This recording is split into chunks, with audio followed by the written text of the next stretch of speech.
श्रीमद् भगवद गीता अध्याय संख्या 5 श्लोक संख्या 1 और 2, जैसे 3 तक का मैसेज था वो 2 श्लोक करेंगे। सबसे पहले हम करते हैं अध्याय 5 का समराइजेशन। मुख्य पॉइंट क्या है। 29 श्लोक हैं। कर्म योग अर्थात कृष्ण भावना भावित कर्म, इसकी चर्चा हो रही है। इसको 4 प्रकरण में बांटा गया है, 4 पार्ट्स इस चैप्टर को। पहला पार्ट है पहला सवाल, अर्जुन का प्रश्न, संन्यास अथवा कर्मयोग, श्रेष्ठ क्या है, कर्म का त्याग या विरक्ति पूर्व किया गया कार्य। उसके बाद सेकंड पार्ट है दूसरे से लेके 6ठे श्लोक तक। कर्मयोग अर्थात संन्यास के ही तुल्य है परंतु आसान है। इसमें त्याग तथा विरक्ति पूर्व कार्य एक समान है, लेकिन अर्जुन के लिए कर्म श्रेष्ठ है क्योंकि असामयिक त्याग दुखपूर्ण है। यहाँ पर सांख्य योग और निष्काम कर्म योग के निर्णय हो रहा है। निष्काम कर्म योग आसान है कर्म के फलों के परित्याग के मुकाबले में। मीन्स निष्काम कर्म yoga is easier than renouncing work. इसके बाद 7वें से लेके 16वें श्लोक में 2 पार्ट्स हैं, एक 7वें से 12वां और एक 13वें से 16वां। 7वें से 12वें में योग युक्त व्यक्ति के लक्षण हैं, बंधन में लिप्त नहीं, जितेंद्रिय कार्यरत रहकर भी निष्क्रिय, विरक्ति पूर्वक परमेश्वर के लिए कार्यरत। अर्थात दूसरे शब्दों में निष्काम कर्मयोगी के लक्षण और उसकी महिमा, उसकी चर्चा हो रही है। परफॉर्मेंस ऑफ निष्काम कर्म योगा 13वें से लेके 16वें श्लोक तक। 13वें से लेके 16वें श्लोक तक 3 कर्ताओं का ज्ञान, आत्मा, भौतिक प्रकृति और भगवान। अज्ञान से आत्मा मोहग्रस्त होती है जबकि ज्ञान से बोध होता है। Means knowledge of the 3 doers, जीवा, नेचर एंड सुपर सोल। उसके बाद 17वें से लेके 29 तक, इसमें भी 3 पार्ट्स हैं इसके। कुछ वैष्णव जो हैं इसके अंदर 5 पार्ट्स बताते हैं, कुछ इसको 3 में डिवाइड करते हैं। 17 से 21 आत्म साक्षात्कारी पुरुष के लक्षण, परमेश्वर पर ध्यान उसे समदृष्टि वाला बनाता है और वह ब्रह्म के स्तर को प्राप्त करता है।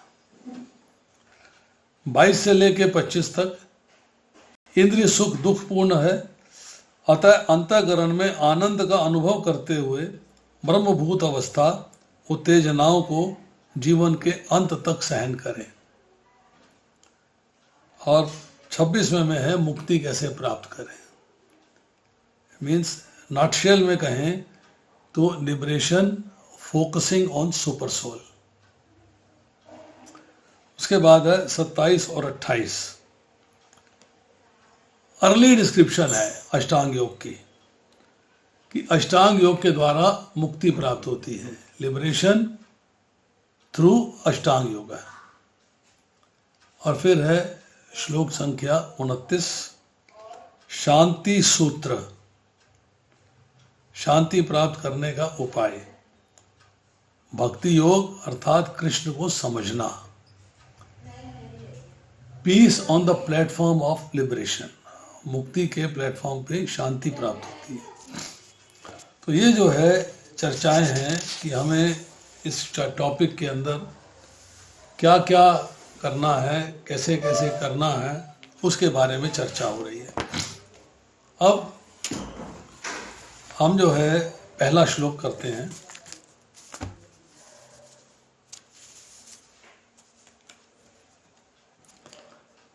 अर्जुन उवाच संन्यासं कर्मणां कृष्ण पुनः योगं च शंससि यथा श्रेयः एतयो एकं तत्मे ब्रूहि सुनिश्चितम्। अर्जुन ने कहा, हे कृष्ण, पहले आप मुझे कर्म त्यागने के लिए कहते हैं, फिर भक्ति पूर्वक कर्म करने का आदेश देते हैं। क्या आप अब कृपा करके मुझे निश्चित रूप से बताएंगे कि इन दोनों में से कौन अधिक लाभप्रद है? कर्म संन्यास और कर्म योगा, व्हाट टू डू, क्या करना चाहिए? इसके तात्पर्य में श्रील प्रभुपाद लिखते हैं, भगवद गीता के इस 5वें अध्याय में भगवान बताते हैं कि भक्ति पूर्वक किया गया कर्म सूक्ष्म चिंतन से श्रेष्ठ है।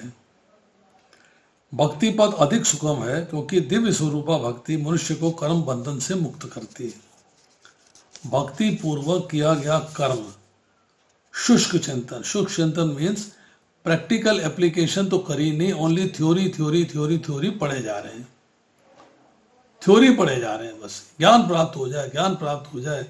उस ज्ञान की प्रैक्टिकल एप्लीकेशन क्या है उस पर मन नहीं लगाया, उस पर बुद्धि नहीं लगाई।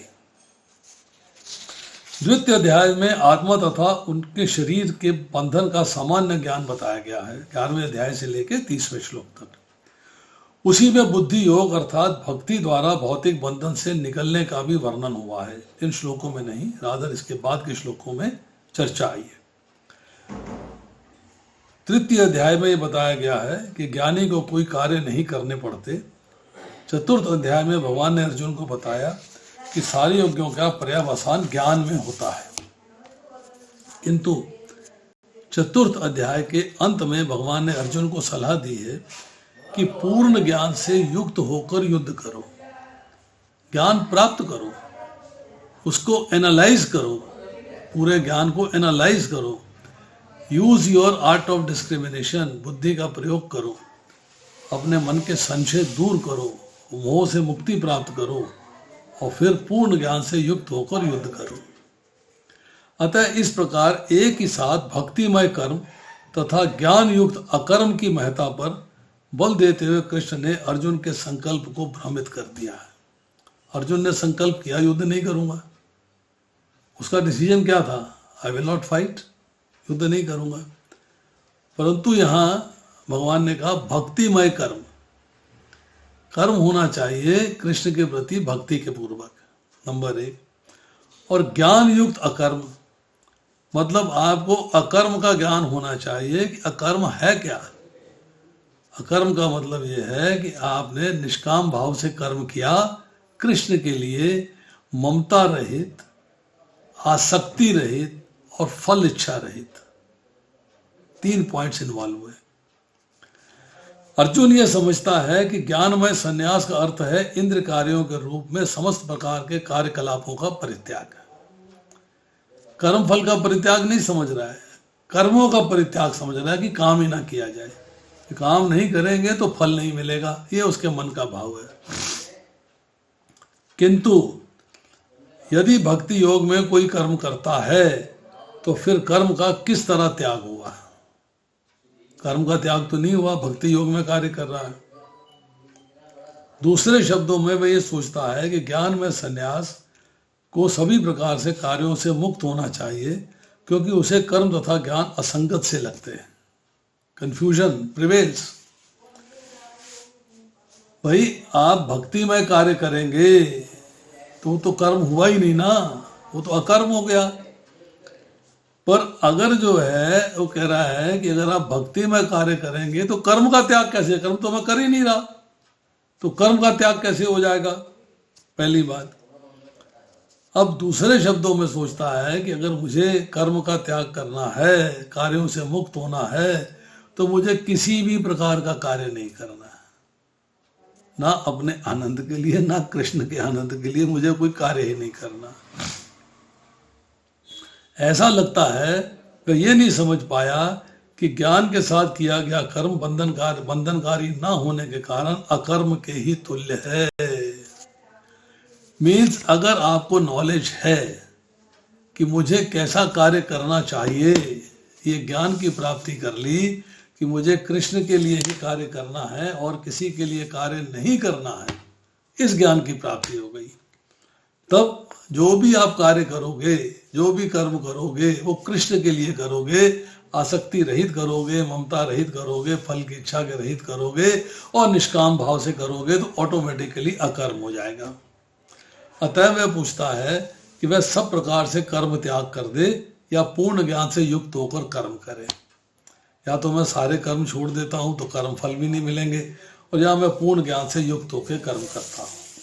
उसके मन में ये सवाल आ गया है, ये प्रश्न आ गया है। इस प्रश्न को उसने भगवान कृष्ण के सामने रख दिया है।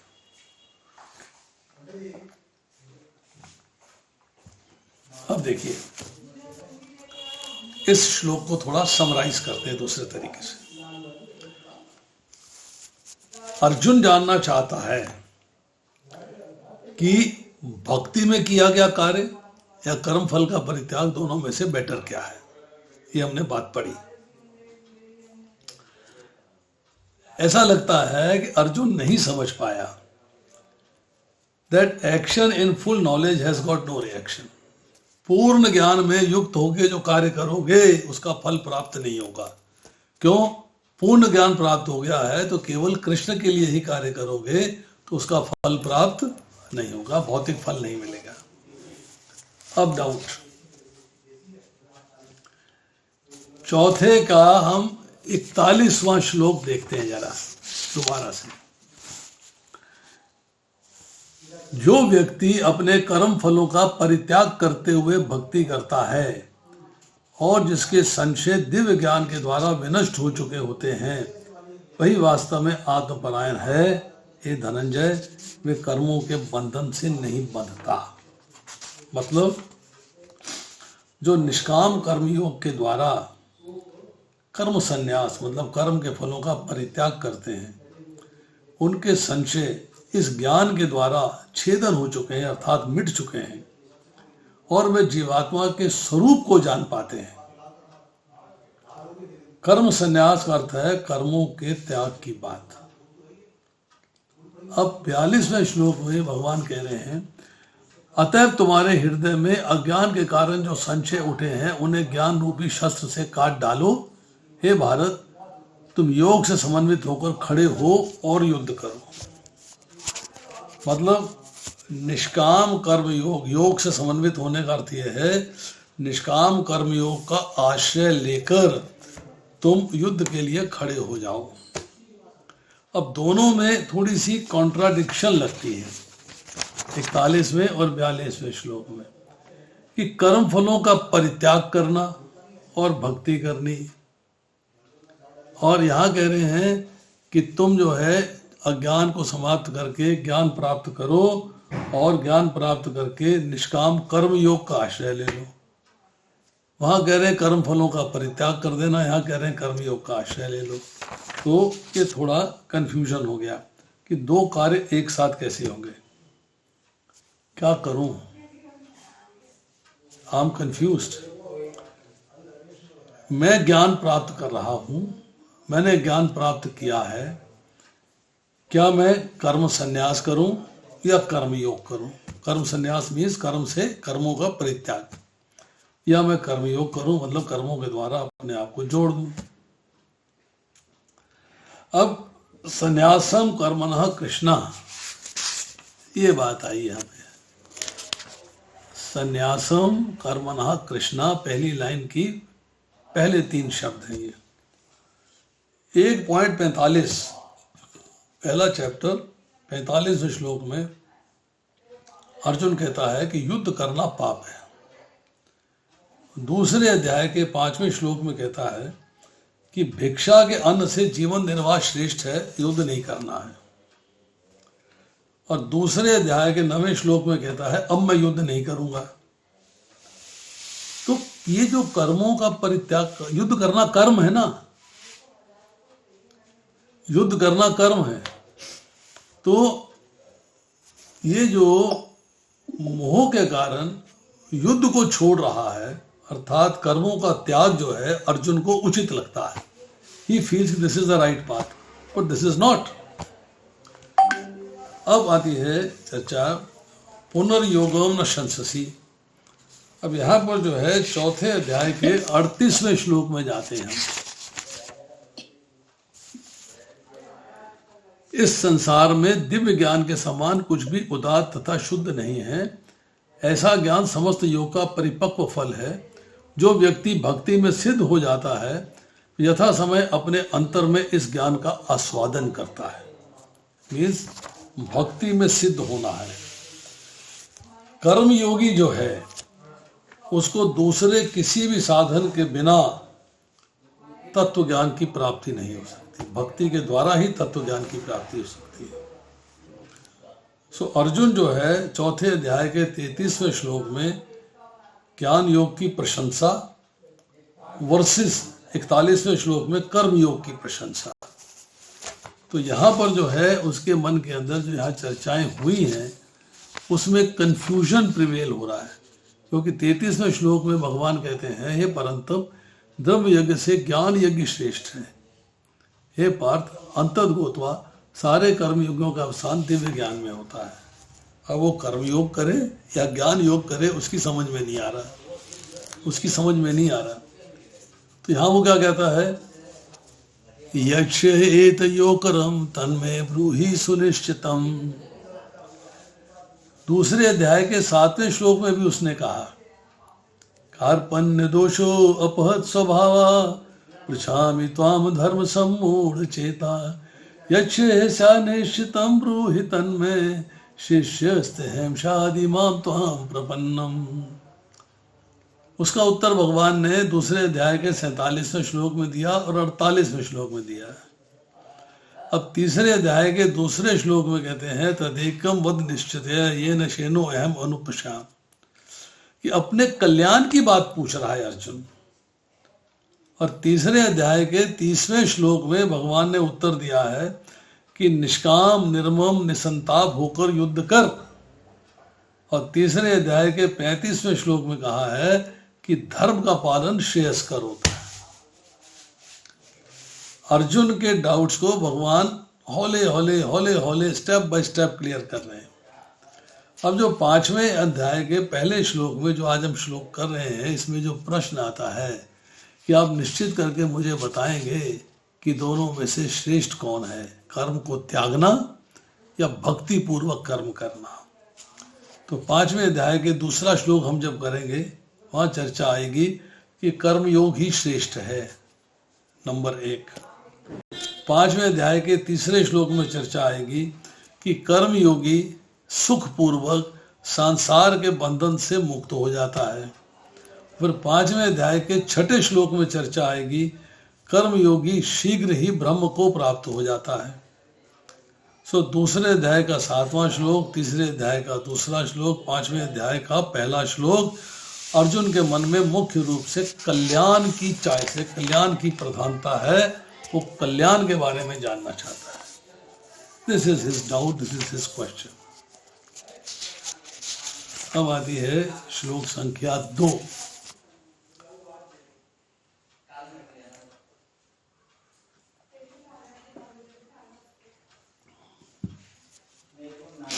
श्री भगवान उवाच संन्यास कर्म योग च निश्चय से करो उभो तयो तो कर्म संन्यास कर्म योग विशिष्यते। श्री भगवान ने उत्तर दिया कि मुक्ति के लिए, पॉइंट टू बी नोटेड, मुक्ति के लिए तो कर्म का परित्याग तथा भक्ति में कर्म योग दोनों ही उत्तम है। कर्म का परित्याग का मतलब यह है अपने भौतिक आनंद के लिए, अपनी इंद्र तृप्ति के लिए कर्मों को नहीं करना है, उसकी चर्चा हो रही है। किंतु उन दोनों में से कर्म के परित्याग से भक्ति युक्त कर्म श्रेष्ठ है। जो भक्ति पूर्वक मेरे प्रति किया गया कार्य है वो श्रेष्ठ है। तात्पर्य बहुत लंबा तात्पर्य है। सकाम कर्म अर्थात इंद्र तृप्ति में लगना ही वह बंधन का कारण है। बॉन्डेज, मटेरियल बॉन्डेज किससे होती है उसकी चर्चा हो रही है। जब तक मनुष्य शारीरिक सुख के स्तर बढ़ाने के उद्देश्य से कर्म करता है, शारीरिक सुख का लेवल बढ़ जाए, तब तक विभिन्न प्रकार के शरीरों में देहांतरण करते हुए भव बंधन को बनाए रखता है। प्रभुपाद जी अपने पर्पस में लिखते हैं कि जो हमारी वर्णमाला है उसमें 5 शब्द इस्तेमाल होते हैं, प, फ, ब, भ और माँ। एक पूरी लाइन है पा से लेके और माँ तक। इन 5 को जो समझ लेता है और इनसे पार जाने का तरीका जान लेता है वो कर्म बंधन से मुक्त हो जाता है। तो पा के बारे में बताते हैं। पा का अर्थ है परिश्रम। व्यक्ति जो है भौतिक सुख प्राप्त करने के लिए, इंद्रियों का आनंद प्राप्त करने के लिए, इंद्र तृप्ति के लिए बहुत परिश्रम करता है, बहुत मेहनत करता है, बहुत धन कमाता है, दिन रात लगा रहता है उसके लिए। ऐसा व्यक्ति जब बहुत मेहनत करता है तो उसके मुख से फेना निकलता है। जैसे गधा बहुत तेज भागता है तो उसके बाद उसके मुख से फेना निकलना शुरू हो जाता है। तो पा से परिश्रम और फा से फेना। जब वो परिश्रम करता है अपनी इंद्र तृप्ति के लिए, अपने आनंद के लिए, अपने सुख के लिए, तो बंधन में बनता जाता है। जो बात प्रभुपाद यहाँ कह रहे हैं कि सकाम कर्म इंद्र तृप्ति में लगना ही भव बंधन का कारण है। तो बंधन में लग जाता है। बंधन में लग गया मतलब कर्म फल का बंधन उसके ऊपर पड़ गया है। तो देहांतरण, एक शरीर, दूसरा शरीर, तीसरा शरीर, चौथा शरीर। अब इसके बाद आता भय। भा से है भय। भय मतलब उसको डर लगता है। डर 2 चीजों का है, एक मृत्यु का और दूसरा मेरे पास जो वस्तु है वो मुझसे छिन ना जाए उसका डर। आई मे नॉट लूज इट, उसका डर। अब भय के बाद लास्ट भय आता है मृत्यु का। एम से है मृत्यु, मां से है मृत्यु। यहां प्रभुपाद जी लिखते हैं, उन्होंने एक श्लोक प्रकट किया है, श्लोक कोट किया है भागवत के 5वें स्कंद के 5वें अध्याय का 4था और 6ठा श्लोक है। उसका मीनिंग पढ़ता हूं। लोग इंद्र तृप्ति के पीछे मत हैं, पागल हैं। वे ये नहीं जानते कि उनका क्लेशों से युक्त ये शरीर उनके विगत सकाम कर्मों का फल है। जो आपने अपनी इंद्र तृप्ति के लिए सकाम कर्म किए, उनके फल आपको इस शरीर में भी भोगने को मिल सकते हैं। क्योंकि कुछ कर्म आप इमीडिएटली फल प्राप्त कर लेते हो और कुछ का डिलेड फल होता है, कुछ का फर्दर डिलेड फल होता है। तो आपको जो है हो सकता है कई जन्मों के पश्चात उसका फल प्राप्त हो। यद्यपि यह शरीर नाशवान है किंतु नाना प्रकार के कष्ट देता रहता है। अतः इंद्र तृप्ति के लिए कर्म करना श्रेयस्कर नहीं है। जब तक मनुष्य अपने असली स्वरूप के विषय में जिज्ञासा नहीं करता, अथतो ब्रह्म जिज्ञासा, अपना असली स्वरूप क्या है उसके बारे में ज्ञान प्राप्त होना चाहिए, तो उसका जीवन व्यर्थ रहता है। और मेरा स्वरूप क्या है? जीवेरे स्वरूप कृष्णेर नित्य दास। मेरा स्वरूप है भगवान के दास होने का। और जब तक वह अपने स्वरूप को नहीं जान लेता तब तक उसे इंद्र तृप्ति के लिए सकाम कर्म करना पड़ता है। जब आप ये जान जाएंगे कि मैं भगवान का दास हूँ और दास का कार्य होता है स्वामी की सेवा करना, जब अंडरस्टैंड कर लेगा, उसमें मनन करेगा, ध्यान लगाएगा, फिर उसके ऊपर चलेगा, उसको प्रैक्टिकल एप्लीकेशन देगा, विज्ञान में आ जाएगा। पहले ज्ञान प्राप्त किया, अब विज्ञान में आ गया, मतलब प्रैक्टिकल एप्लीकेशन हो गई। तो उसे समझ में आया कि अब मुझे इंद्र तृप्ति नहीं करनी है। जब तक अज्ञान था तब तक इंद्र तृप्ति के लिए कर्म करता था। और जब तक वह इंद्र तृप्ति की चेतना में फंसा रहता है तब तक उसका देहांतरण होता रहता है। एक शरीर के बाद दूसरा शरीर, फिर तीसरा, चौथा, 5वां शरीर दिन ब दिन बदलते रहते हैं। भले ही उसका मन सकाम कर्मों में व्यस्त रहे और अज्ञान द्वारा प्रभावित हो, किंतु उसे वासुदेव की भक्ति के प्रति प्रेम उत्पन्न करना चाहिए। आप भौतिक संसार के प्रति आकर्षित हैं, बट यू शुड नो कि there is something beyond this also, इससे पार भी कुछ है। और पार है क्या? वासुदेवम सर्वमिति, सब कुछ वासुदेव हैं, इस बात को समझना चाहिए। तब आपका जो है मन वासुदेव की भक्ति के प्रति प्रेम से जागृत हो जाएगा, तब आप भव बंधन से उबर जाएंगे। अतः यह ज्ञान ही ये आत्मा है, शरीर नहीं, मुक्ति के लिए पर्याप्त नहीं। This knowledge is not enough. जीवात्मा के स्तर पर मनुष्य को कर्म करना होगा। कर्म के बिना तो जीवन निर्वाह भी नहीं हो सकता। तीसरे अध्याय में चर्चा हुई है इसकी।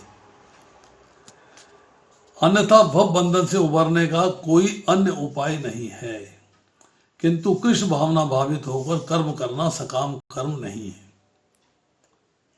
पूर्ण ज्ञान से युक्त होकर किए गए कर्म वास्तविक ज्ञान को बढ़ाने वाले हैं।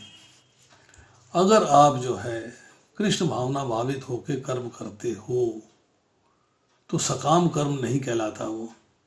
और जब आपको पूर्ण ज्ञान हो जाता है तो आपके जो कर्म होते हैं दिन ब दिन आपके ज्ञान को बढ़ाते हैं। बिना कृष्ण भावनामृत के केवल कर्मों के परित्याग से बद्ध जीवन का हृदय शुद्ध नहीं होता है। आपने कहा मैं कर्म करूं और फिर फल न भोगने की इच्छा करूं, फल का परित्याग कर दूं, तो मूर्खता है। समझदारी क्या है? सिंपल सी बात समझ लीजिएगा, एक 2 लाइनों में बता देता हूं। कर्म फल हमने जनरेट किया और भोगने को शरीर प्राप्त किया। अगर हम ऐसी सिचुएशन ले आए कि कर्म फल ही जनरेट ना हो तो परित्याग करने की आवश्यकता ही नहीं पड़ेगी, हम करेंगे ही अकर्म। जब अकर्म कर रहे हैं तो कर्म के फलों का परित्याग तो करेंगे नहीं, क्योंकि वो तो भगवान के लिए कर रहे हैं, अपने लिए तो कर नहीं रहे कि त्याग करें। इसीलिए कर्म फल का जनरेशन नहीं होना चाहिए। यही बात भगवद गीता के दूसरे अध्याय के 47वें श्लोक में कहते हैं, माँ कर्म फल हेतु भूमत संग वस्तु अकर्मणि, कि कोई भी ऐसा कर्म मत कर जिसका फल प्राप्त हो और शरीर भोगना पड़े। अब देखिए,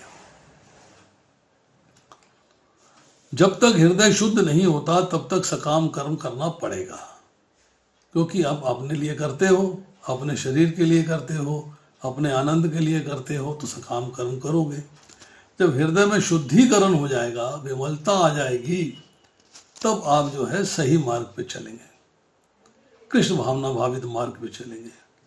परंतु कृष्ण भावना भावित कर्म कर्ता को स्वतः सकाम कर्म के फल से मुक्त बनाता है।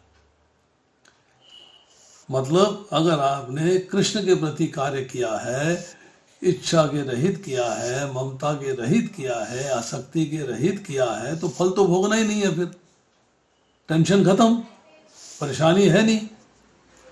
अतः कृष्ण भावना भावित कर्म संन्यास से सदा श्रेष्ठ रहता है। यहाँ संन्यास का अर्थ है कर्म फल का परित्याग। या संन्यास का अर्थ ये नहीं कि भगवे कपड़े पहन लिए तो सन्यासी हो गए। या संन्यास का अर्थ है कर्म फल का परित्याग, क्योंकि संन्यास में नीचे गिरने की संभावना बनी रहती है। क्योंकि जैसे आप इंद्र तृप्ति के लिए कार्य करोगे तो आपको फर्दर योनियां प्राप्त होंगी, तो आप नीचे गिर जाओगे। कृष्ण भावनामृत से रहित संन्यास अपूर्ण है। आपको कृष्ण भावना में आना पड़ेगा, तभी कर्म के फल का परित्याग, वो कर्म जो आपने अनजाने में कर दिए हैं या आप नहीं चाहते थे फिर भी करने पड़ गए हैं, आपने कर दिए, उनका फल भोगने की इच्छा नहीं रखें, कर्म के फल का परित्याग कर दें। इसके बारे में श्रील प्रभुपाद कोट करते हैं भक्ति रसामृत सिंधु से 1.2.258, प्रपांचिकत्या बुद्धया हरि संबंधी वस्तुनः मुमुक्ष भी परित्यागो वैराग्यम फलगुम कथ्यते। जब मुक्ति कामी व्यक्ति, मतलब मुक्त प्राप्त करना चाहता है, उस व्यक्ति की चर्चा हो रही है।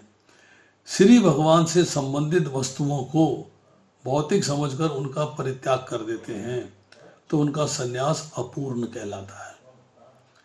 जो वस्तुएं कृष्ण की सेवा के लिए हैं और आवश्यक हैं, उनका आपको परित्याग नहीं करना है। You don't have to leave them.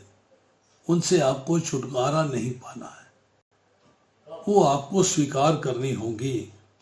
संन्यास तभी पूर्ण माना जाता है जब यह ज्ञात हो कि संसार की प्रत्येक वस्तु भगवान की है और वह किसी भी वस्तु का स्वामित्व ग्रहण नहीं करता। आपने किसी चीज का मालिकाना हक नहीं रखना है, मालिक भगवान है, ये बात लेके चलिए। वस्तुतः मनुष्य को समझने का प्रयत्न करना चाहिए कि अपना कुछ भी नहीं, तो फिर संन्यास का प्रश्न ही कहाँ उठता है। कर्म फल का परित्याग, तो फल जनरेट ही नहीं करोगे तो फल का परित्याग क्या करोगे? This point to be noted. जो व्यक्ति यह समझता है कि सारी संपत्ति कृष्ण की है और वह नित्य सन्यासी है, मतलब नित्य कार्य कर रहा है भगवान के लिए, कर्म फल का परित्याग ऑटोमेटिकली हो गया। प्रत्येक वस्तु कृष्ण की है, अतः उसका उपयोग कृष्ण के लिए किया जाना चाहिए। कृष्ण भावना भावित होकर इस प्रकार का पूर्ण कार्य करना मायावादी सन्यासी के कृत्रिम वैराग्य से कहीं उत्तम है। सन्यासी का मतलब होता है राग द्वेष से रहित कर्मयोगी। अब देखिए, इसी को हम जो है थोड़ा सा फर्दर एनालाइज करते हैं।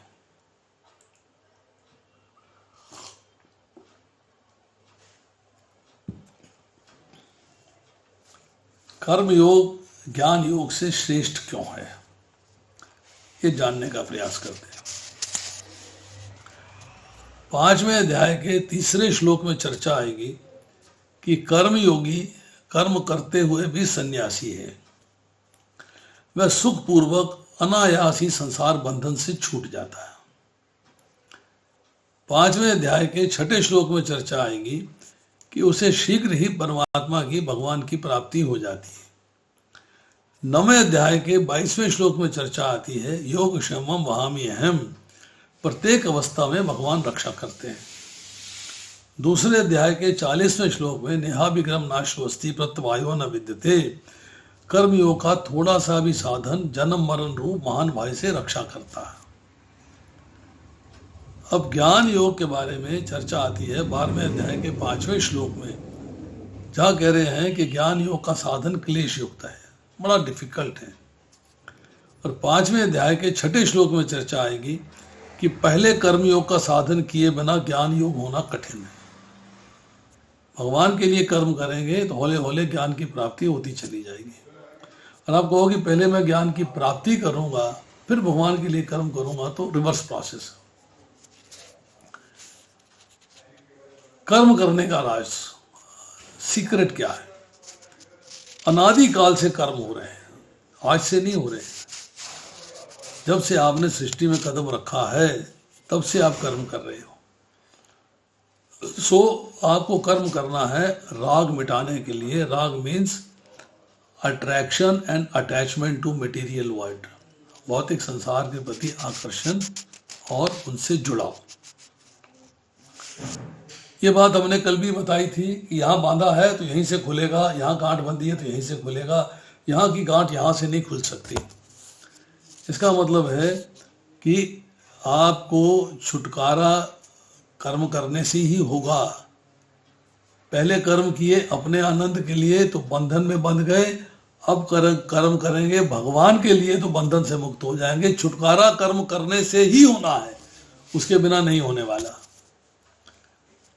अब कर्म जो है किस उद्देश्य से, किस भाव से किया जाए कि राग मिट जाए, अर्थात उस कर्तव्य कर्म को करने की कला ही कर्म योग है। कर्म योग का मतलब है अपने कर्मों के द्वारा अपने आप को भगवान से जोड़ना। तो आपके जो कर्तव्य हैं, आपकी जो ड्यूटीज हैं, उन ड्यूटीफुल कर्मों को करने की जो कला है, वो कला जिससे कि राग मिट जाए, सांसारिक भौतिक सृष्टि से, भौतिक संसार से आपका अट्रैक्शन खत्म हो जाए, वो आपको कर्म करने। सांख्य योग अर्थात ज्ञान योग में 2 भेद हैं। एक है जो भगवान ने 11वें अध्याय दूसरे अध्याय के 11वें श्लोक से लेकर 30वें श्लोक तक चर्चा करी कि कर्मों का स्वरूप से त्याग नहीं है। आप जीव हो, जीव होने के नाते आपको अपने शरीर के लिए कुछ तो कार्य करने पड़ेंगे, कुछ तो कार्य करने पड़ेंगे। तो निष्काम कर्म करने से हृदय शुद्ध होता है, और जब निष्काम कर्म करता है तो उसके ज्ञान से व्यक्ति जो है वो स्थिर बुद्धि हो जाता है, ही अंडरस्टैंड्स, और फिर उसकी बुद्धि जो है वो डिस्क्रिमिनेटरी हो जाती है, स्थिर हो जाती है। उसकी समझ में आ जाता है कि मुझे क्या करना चाहिए और क्या नहीं करना चाहिए। तो आज इतना ही। अगर तीसरा श्लोक करेंगे तो कर दें क्या? 9:15 बजे हैं, आप चाहें तो कर दें। प्रभु जी हो जाएगा प्रभु जी। गे सनित्य सन्यासी ये न द्वेष्टि न कांक्षति, निर्द्वंद ही महाबाहो सुखम बंधात प्रमुच्यते।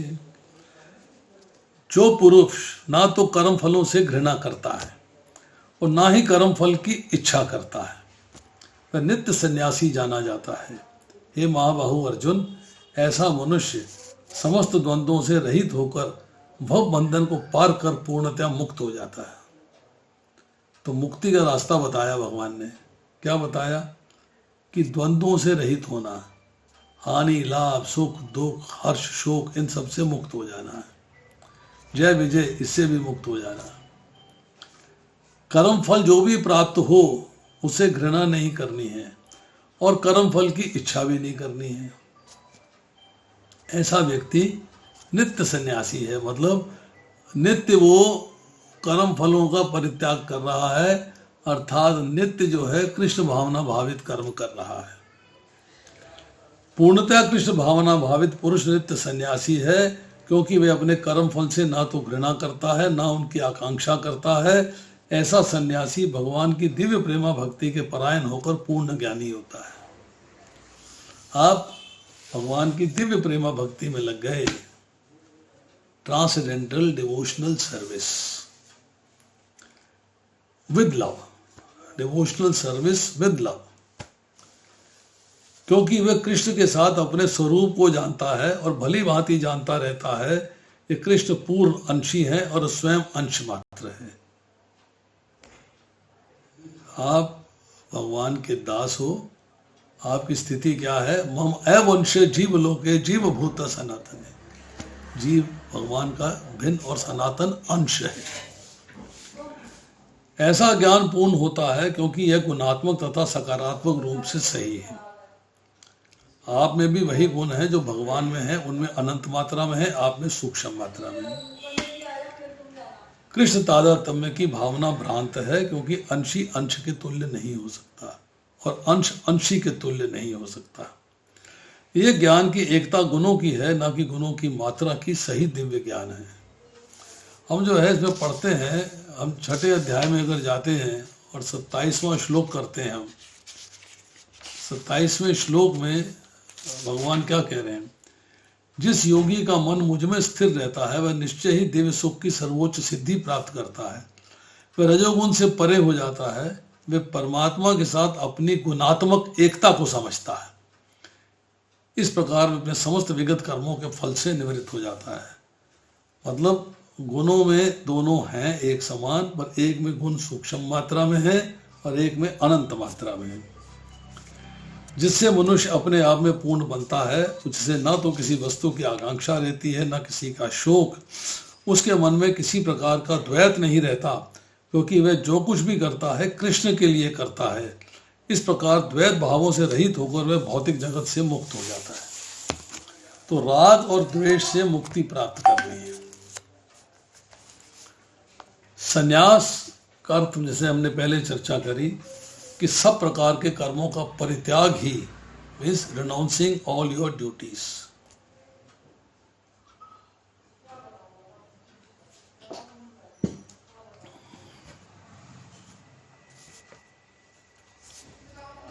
समस्त प्रकार के कर्मों का परित्याग मोक्ष देता है, ऐसा नहीं है।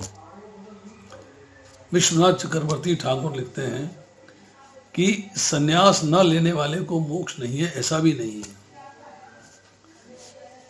तो बलदेव विद्याभूषण क्या लिखते हैं कि शुद्ध हृदय वाला भक्त जो निष्काम कर्मयोग से युक्त है, शुद्ध हृदय वाला भक्त जो निष्काम कर्मयोग से युक्त है और द्वंद्व से विमुक्त है, द्वंद्व नहीं रखता, वह नित्य सन्यासी कहा जाता है और मोक्ष का अधिकारी है। तो मोक्ष का अधिकारी होने के लिए दो बातें बताई, एक हृदय शुद्ध होना चाहिए, भक्त होना चाहिए, और निष्काम कर्मयोग से युक्त होना चाहिए। इसका अर्थ यह हुआ कि कर्मयोगी जो भगवान के लिए कर्म करता है, हर समय, नित्य हर समय ज्ञान योग में फिक्स रहता है, उस ज्ञान को भूलता नहीं, अंडरस्टैंड करता है उसको। क्या ज्ञान? कि उसे राग और द्वेष से मुक्त होना है। वह ना तो कामना करता है ना किसी से द्वेष करता, ना तो कामना करता है ना किसी से द्वेष करता है। महाभाव शब्द इस्तेमाल हुआ है। महाभाव का अर्थ क्या होता है? महान भुजाएं। अर्जुन की भुजाएं क्या 50 फुट लंबी थी, 20 फुट लंबी थी? नो, मतलब जिसकी भुजाएं बड़ी बलवान हो, वो व्यक्ति शूरवीर हो, उसको महाबाहो कहा जाता है। दूसरा, जिसके मित्र, जिसके भाई महान हो, बड़े हों, उसको महाबाहु कहा जाता है। इसके बाद इसमें शब्द आया है योना द्वेष्टि। गे सनित सन्यासी योना द्वेष्टि न कांक्षति। योना द्वेष्टि, इसका अर्थ यह है कि कर्मयोगी किसी भी प्राणी, किसी भी पदार्थ, किसी भी परिस्थिति, किसी भी सिद्धांत से घृणा नहीं करता, द्वेष नहीं करता, सबको समान रूप से एक्सेप्ट करता है। उसका एक ही कार्य है, his only job is to serve Krishna, भगवान कृष्ण की सेवा करना। जिससे द्वेष हो, सर्वप्रथम उसकी सेवा करनी चाहिए, उससे अपना अहम समाप्त होता है। मेरा जो अहम होता है वो भलाई करनी है अपनी, तो अभिमान का त्याग जरूरी है। तो हम जब भौतिक संसार में देखते हैं, यहाँ कृष्ण की बात नहीं हो रही है कि कृष्ण से द्वेष करते हैं तो उनकी सेवा पहले करनी चाहिए, नो। या भौतिक संसार में अगर हमें किसी से घृणा है, किसी से द्वेष है, तो उसकी सेवा करनी चाहिए, उसको भक्ति के मार्ग में लेके आना चाहिए। न कांक्षति का अर्थ है कर्म योग में कामना का त्याग। इच्छा ही नहीं है मेरी कोई, न कांक्षति, मेरी कोई इच्छा आकांक्षा ही नहीं है, कोई इच्छा ही नहीं है। क्योंकि कर्म जो है वो जड़ है, वो चेतन नहीं है। और कर्म जो है जड़ होने के नाते ना तो सकाम हो सकते हैं ना निष्काम हो सकते हैं। सकाम बनते हैं कर्ता के द्वारा और निष्काम भी बनते हैं कर्ता के द्वारा। ये डिफरेंस समझना है। तो जो निष्काम करता है, जिसके मन के अंदर निष्काम भाव से कर्म करने के भाव हैं, वही निष्काम कर्म कर सकता है, दूसरा व्यक्ति नहीं। गे सनित सन्यासी, इसका अर्थ क्या है? दूसरे अध्याय के 5वें श्लोक से लेके चलेंगे कि 5वें अध्याय के 5वें श्लोक में कहता है गुरुजनों को ना मारकर में संन्यास लेना है, वन में जाके भीख मांग के खानी है। अर्जुन का भय क्या कह रहा है, अर्जुन का मत क्या कह रहा है कि इस भय से किया जाने वाला संन्यास, पर यह संन्यास कैसा है? बाहरी, एक्सटर्नल, डर के मारे कर रहा है, इंटरनली नहीं कर रहा। कर्मयोगी का संन्यास क्या है? जो राग और द्वेष के त्याग से होने वाला है। नित्य संन्यास क्या है? आपके भीतर का सच्चा संन्यास। क्या? कि कर्म से और कर्म फल से लिप्तता नहीं, वो संन्यास है। कर्म से और कर्म फल से लिप्तता नहीं होनी, वो संन्यास है। रियल संन्यास कि संसार से संबंध विच्छेद, वो रियल संन्यास है। मीन्स संसार से लिप्त नहीं होना, संसार से लिप्तता का अभाव, वो जो है रियल संन्यास है। अब आपके हृदय में कोई द्वंद्व नहीं है, अंतःकरण में कोई द्वंद्व नहीं है। यूजुअली क्या होता है, सत्संग करते हैं, स्वाध्याय करते हैं, कृष्ण के पास वापस जाना है, लक्ष्य निर्धारित कर लिया है, परंतु मन और इंद्रियां भोगने में लगी रहती है। लक्ष्य धारण कर लिया, लक्ष्य है भाई भगवान के धाम जाना है, लक्ष्य है ज्ञान प्राप्त करना है, लक्ष्य है पढ़ना है, समझना है, परंतु मन और इंद्रियां जो है भोगने में स्वाभाविक रूप से लगी रहती है। सो आपकी रुचि वेरी करती है, कभी ये कभी वो, कभी वो कभी ये, वेरी करती है, कभी भगवान की तरफ है और कभी भौतिक सुख भोग की तरफ है। वो आपकी रुचि फिक्स नहीं हो पाती। तो अगर आप राग और द्वेष से रहित हो जाते हैं, वही प्रोसेस है कि जब तक द्वंद्व है तब तक मुक्ति नहीं होगी। 7वें अध्याय के 27वें श्लोक में कहते हैं कि जब तक द्वंद्व है तब तक मुक्ति नहीं होगी, और भगवान की प्राप्ति में दो ही शत्रु हैं, एक राग और दूसरा द्वेष। संसार में उलझने के दो ही कारण हैं, एक राग दूसरा द्वेष। सो कहा जा रहा है निर्द्वंद हो जाना, निर्द्वंदो ही महाबाहो, निर्द्वंद हो जाना अर्थात राग और द्वेष से मुक्ति प्राप्त कर लेनी, उनसे छुटकारा प्राप्त कर लेना। धन्यवाद। आज राइटली समाप्त हो गया है। अब किसी का कोई प्रश्न है तो पूछ सकता है।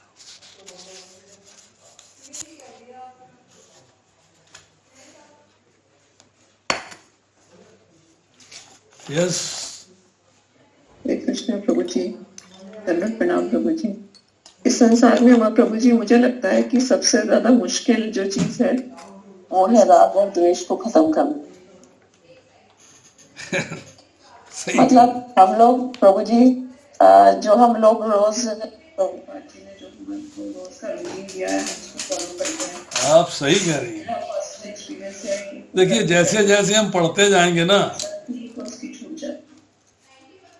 जैसे जैसे हम पढ़ते जाएंगे वैसे वैसे हमें जो है चीज़ें मिलती जाएंगी। कभी ये मुश्किल लग रहा है, कभी वो मुश्किल लग रहा है, कभी ये कठिन है, कभी वो कठिन है, कभी ये छोड़ना है, कभी वो छोड़ना है।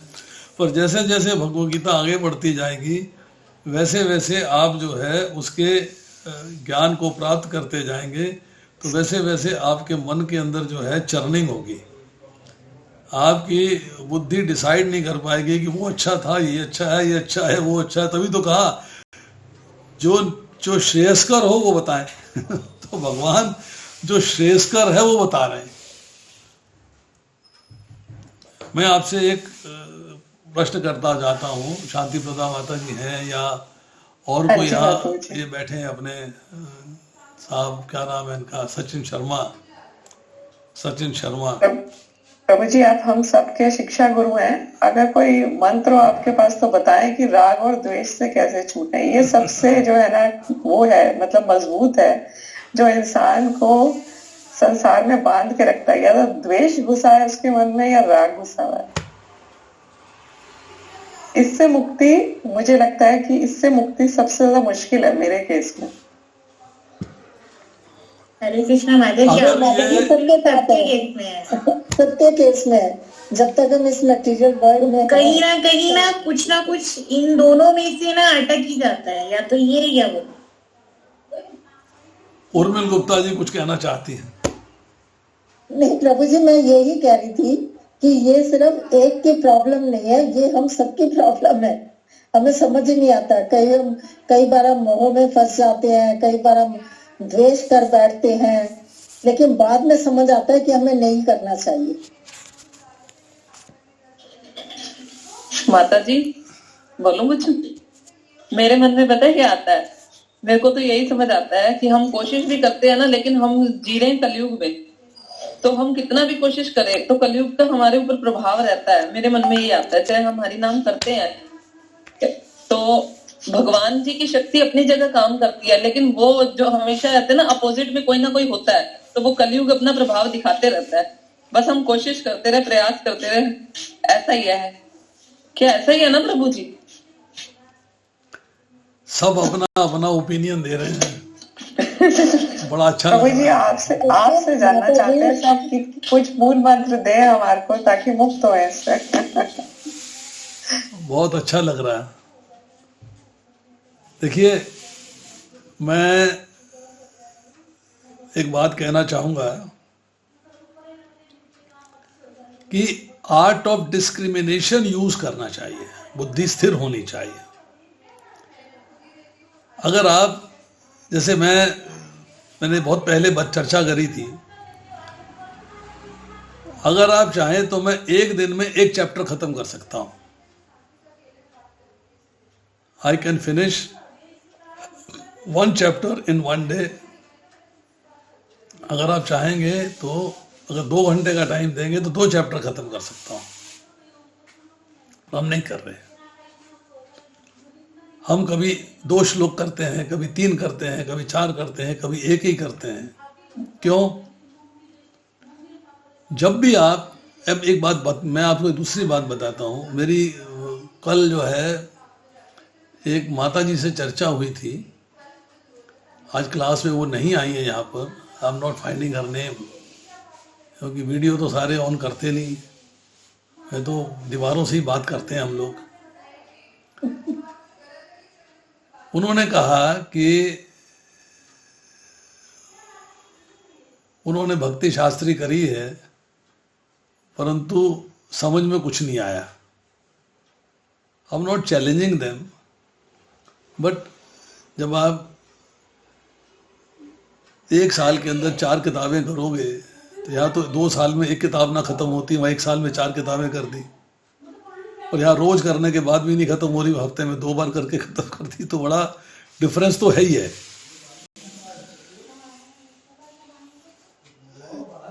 अगर आप क्लास के अंदर बैठे तो आपको 2 काम करने चाहिए। 2-3 काम ऐसे हैं जो एसेंशियल हैं।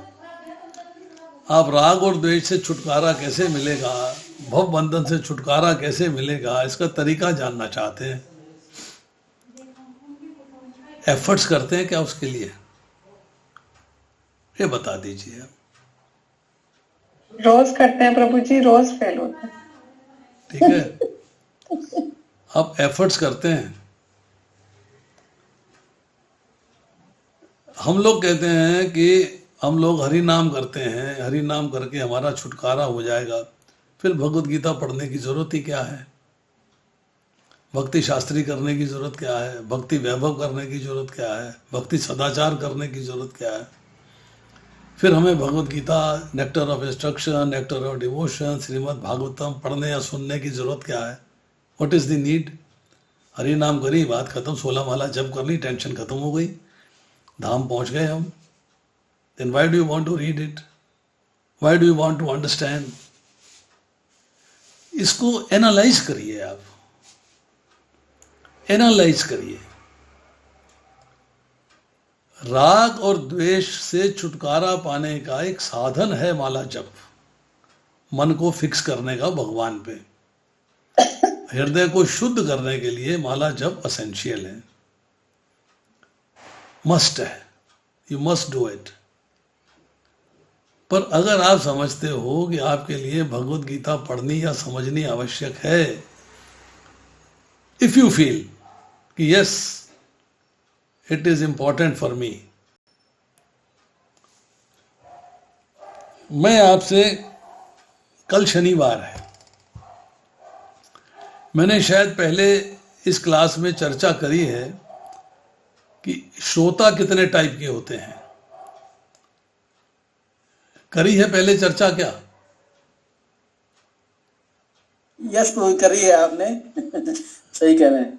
क्या करिए बताया? प्रभु जी। क्या बताया था?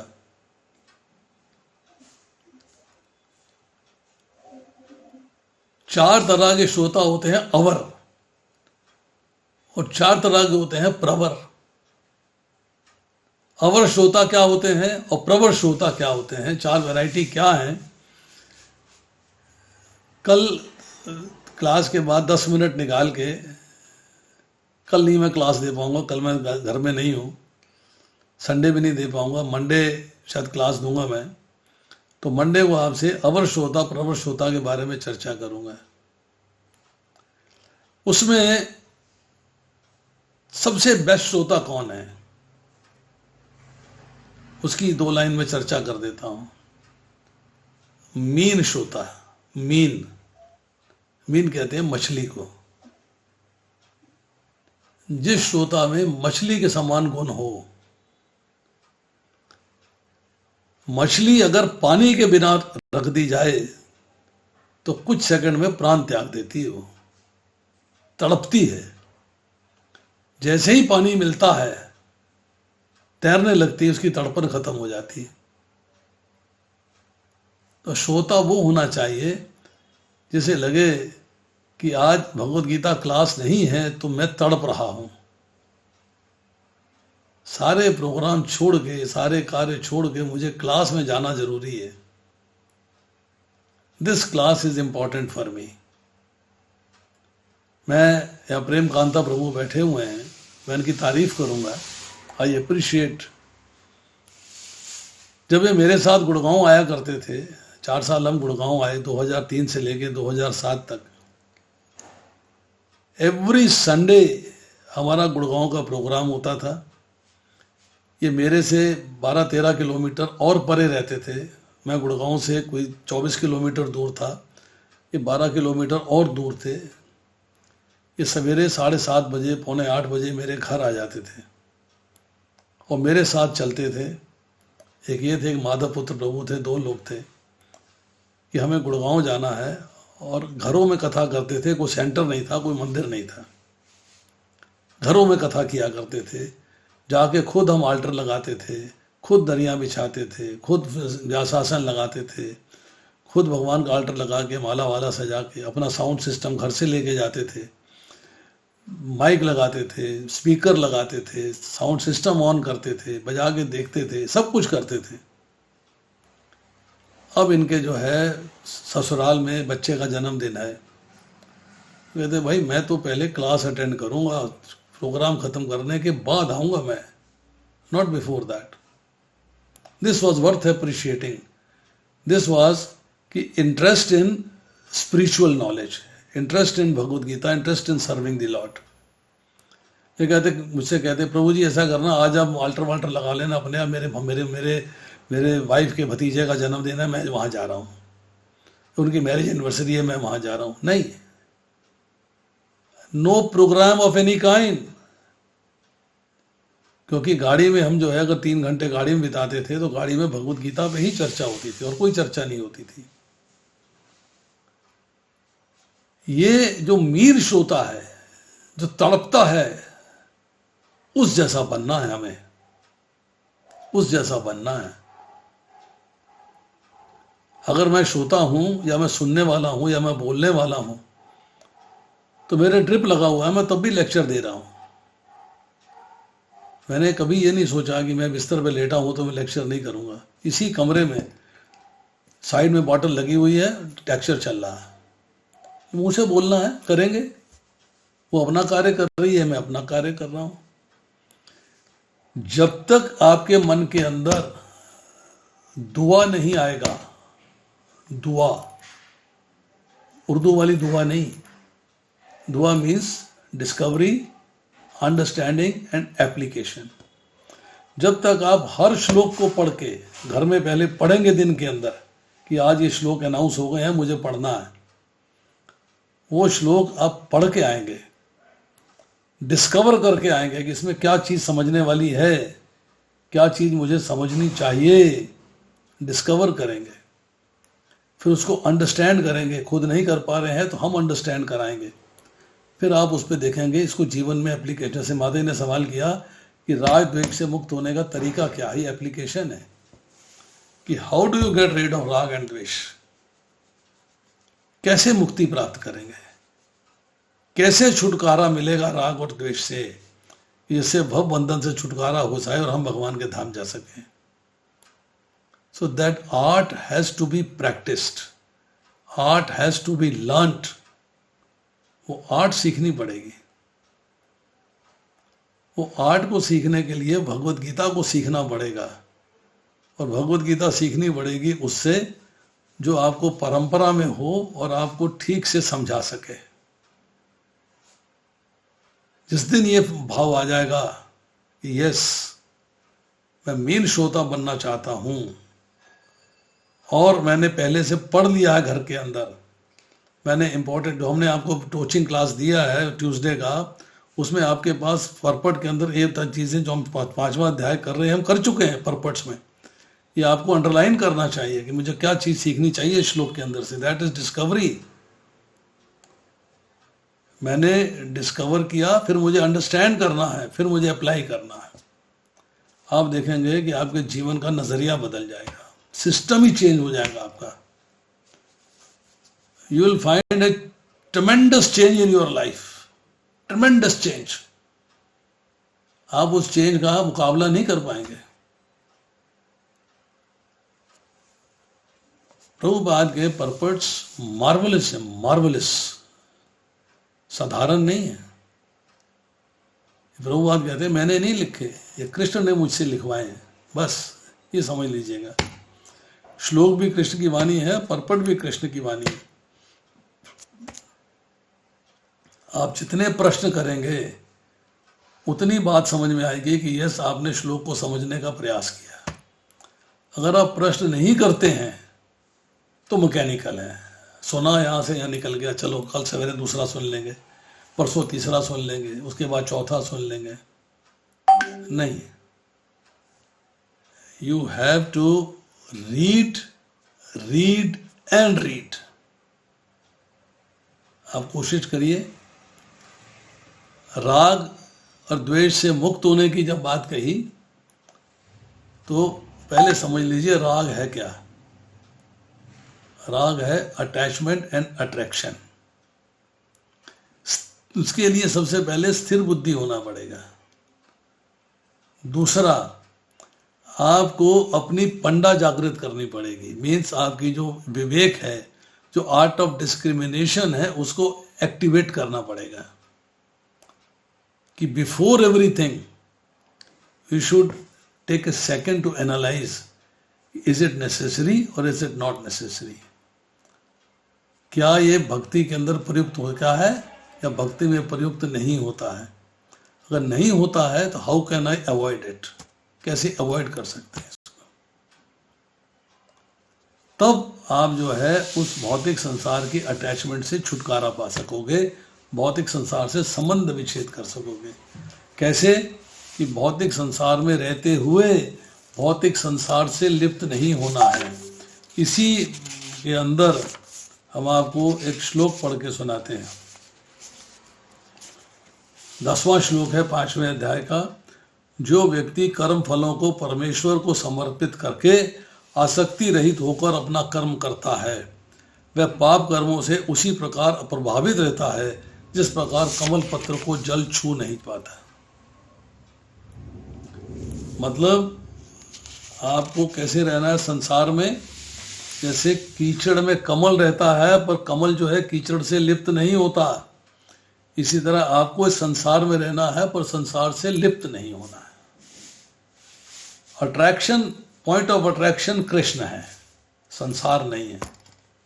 जिस दिन ये बात समझ में आ जाएगी उस दिन आप राग से मुक्ति प्राप्त करने के मार्ग पे चल पड़ोगे। अब द्वेष की आती है बात। द्वेष का मतलब है घृणा। घृणा आप किससे करते हो? जब कोई कार्य आपकी पसंद से नहीं होता तब आपको घृणा होती है। मीन्स आपने अभी भी अपनी सूक्ष्म वासना नहीं छोड़ी। सूक्ष्म वासना क्या है? मेरी प्रसन्नता। मेरी प्रसन्नता नहीं चाहिए, भगवान की प्रसन्नता चाहिए। जब भगवान की प्रसन्नता होगी तब आप किसी से द्वेष नहीं करेंगे, ना वस्तु से, ना पदार्थ से, ना व्यक्ति से, ना समाज से, ना राष्ट्र से, किसी से द्वेष नहीं करेंगे। मेरा कोई दुश्मनी है ही नहीं भाई, मेरा कोई द्वेष है ही नहीं।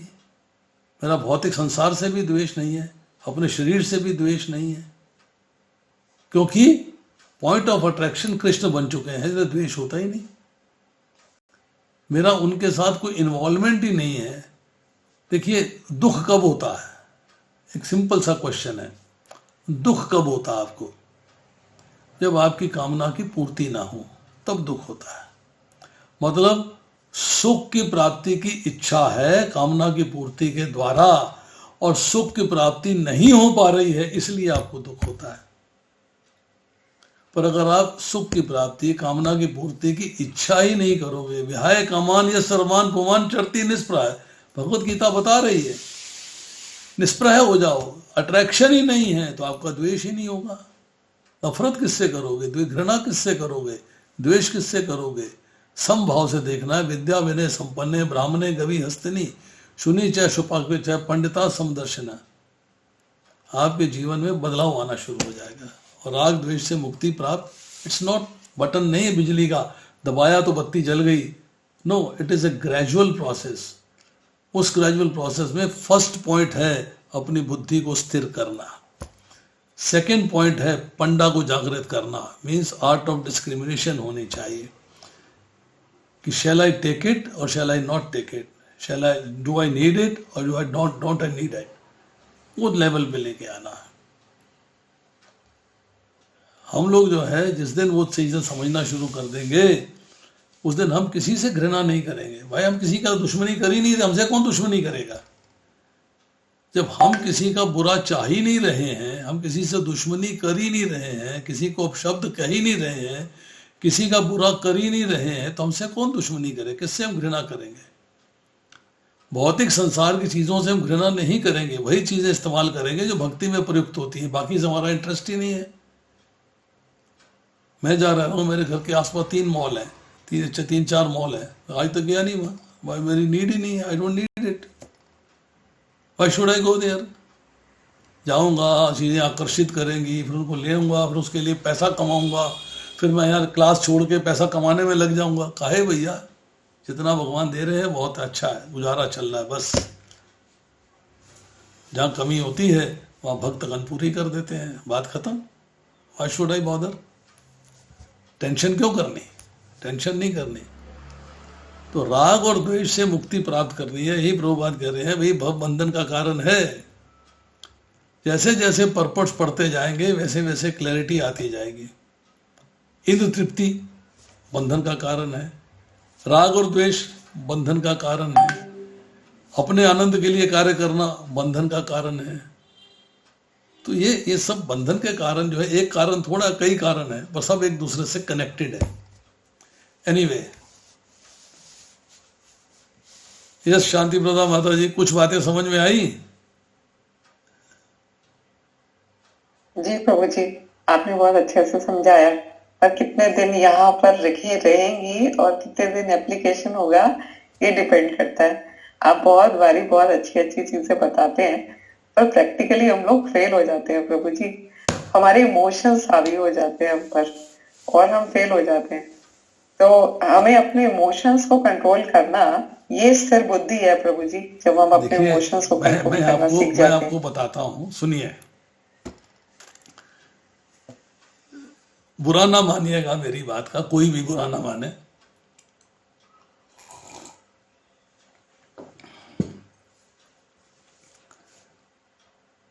आपको कोई ज्ञान दे रहा है,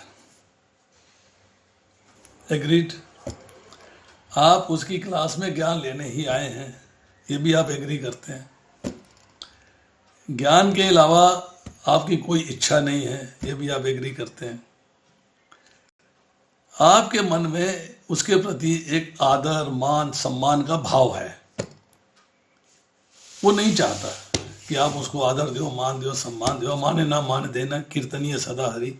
मुझे अपने मान की चिंता नहीं करनी, आपके मान की चिंता करनी है, उसको फॉलो करना है। बट मन में एक भाव है कि भाई जो सुनने वाले हैं उनके साथ प्रत्यक्ष मुलाकात हो तो अच्छा लगेगा। किसी का कोई प्रश्न हो तो डायरेक्ट उसी वक्त आंसर कर सकते हैं। मुलाकात में कुछ एक, जैसे कहते हैं कि एक एसोसिएशन ऑफ डिवोटीज का भाव जागृत होता है कि डिवोटीज का संग मिल रहा है।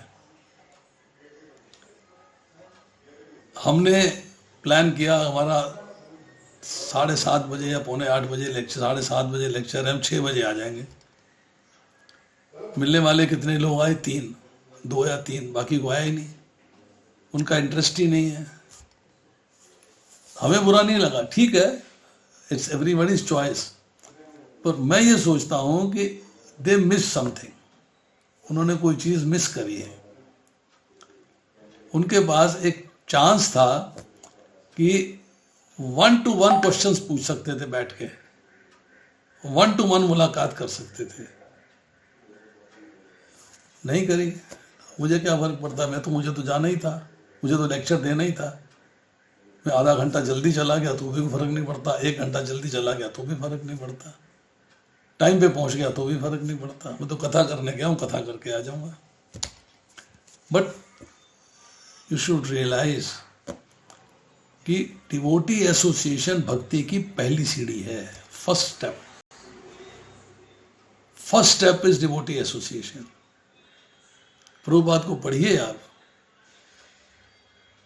भक्तों का संग पहला स्टेप है भक्ति में आगे बढ़ने का। A for association of devotees, B is for books reading and books hearing। कान से भी पढ़ना है और आंख से भी पढ़ना है, आंख से भी सुनना है और कान से भी सुनना है। Then C is chanting, discussion about Krishna, नाम रूप गुण लीला धाम का वर्णन करना, वर्णन सुनना। Then D is devotee, means आपने D के अंदर deity वर्शिप किया है एंड प्रसादम ग्रहण किया है। E is evasion, evasion means कुछ चीजों को त्यागना, जैसे मांसाहारी वस्तुएं, नशीली वस्तुएं, गैम्बलिंग, illicit relationship, इनको त्यागना, दिस इज इवेजन। तो there are 5 things, A, B, C, D and E, इनको फॉलो करना है। और सबसे पहला होता है डिवोटी एसोसिएशन। मैं देखता हूं 25 लोग थे, 5 चले गए, उनके उस भौतिक संसार की चीजें प्रिवेल कर रही थी। यहां भक्तों का संग नहीं कर रहे हैं, वो छोड़ के चले गए। 30 लोग होते हैं, 15-12 रह जाते हैं, बाकी चले जाते हैं। उनको भक्ति की सीढ़ी पे आगे चढ़ने के लिए पहला काम होता है डिवोटी एसोसिएशन। मैं आपको एक एग्जाम्पल देता हूं, बड़ा सुंदर है, आपको अच्छा लगेगा सुनने में। मैं बेलगाम में किसी घर में लेक्चर देने गया, मुझे भेज दिया, उनके फादर की पुण्यतिथि है, डॉक्टर साहब आज आप लेक्चर दे आओ। यहां से 2004 किलोमीटर दूर है, 2000 किलोमीटर अवे। वहां में मैं एक छोटी सी कॉलोनी में किसी घर के अंदर लेक्चर देने गया हूं। लेक्चर दिया, एज यूजुअल 7, 8, 10 लोग मेरे चारों तरफ इकट्ठे हो गए। अब वो प्रश्न कर रहे थे, मैं उत्तर दे रहा था, वो प्रश्न कर रहे थे, मैं उत्तर दे रहा था। क्लास हमने खत्म कर दी, लेक्चर हमने खत्म कर दिया था। एक मैसेज आया, प्रभु जी प्रसाद पा लीजिए, अभी आते हैं। फिर आया मैसेज, प्रभु जी प्रसाद पा लीजिए, अभी आते हैं प्रभु। तीसरा मैसेज आया, प्रभु जी प्रसाद पा लीजिए। मैंने कहा प्रभु आप पाओ ना, पा लेंगे, हमें जल्दी नहीं प्रसाद पाने की। And you know what was the answer? Everybody is sitting on चटाई एंड वेटिंग फॉर यू। जब तक आप स्टार्ट नहीं करेंगे कोई प्रसाद नहीं पाएगा। जब तक आप स्टार्ट नहीं करेंगे कोई प्रसाद नहीं पाएगा। This is the education Vaishnava etiquette taught to them. ये वैष्णव एटिकेट घोट घोट के पिलाया हुआ है। इसीलिए हम चौपाटी को तारीफ करते हैं कि they are the best teaching institution. जब तक वो बैठे हैं लेक्चर के व्यास आसन पे, आप उठ के नहीं जा सकते, यू कांट लीव। और जब तक आप प्रसाद नहीं पालेंगे, स्टार्ट नहीं करेंगे, कोई प्रसाद स्टार्ट नहीं करेगा। तो यहाँ हम लेक्चर दे रहे होते हैं, चारों तरफ लोग इकट्ठे होते हैं लेक्चर के बाद, और लोग उठ के प्रसाद पाके घर भी चले जाते हैं। अब हमें प्रसाद ही नहीं मिला, बाद में खत्म ही हो गया, और लोग प्रसाद पाके चले जाते हैं। This Vaishnava etiquette is strongly missing, strongly missing. ये बातें मैंने बहुत सीखी हैं, मैंने बहुत जगह लेक्चर्स किए हैं। मैंने लेक्चर बेलगाम में विलेजेस में किए हैं, घर घर जाके किए हैं, गुड़गांव में किए हैं, दोनों चैप्टर। गुड़गांव के मेरा ख्याल है हर सेक्टर में मैंने लेक्चर्स किए हुए हैं।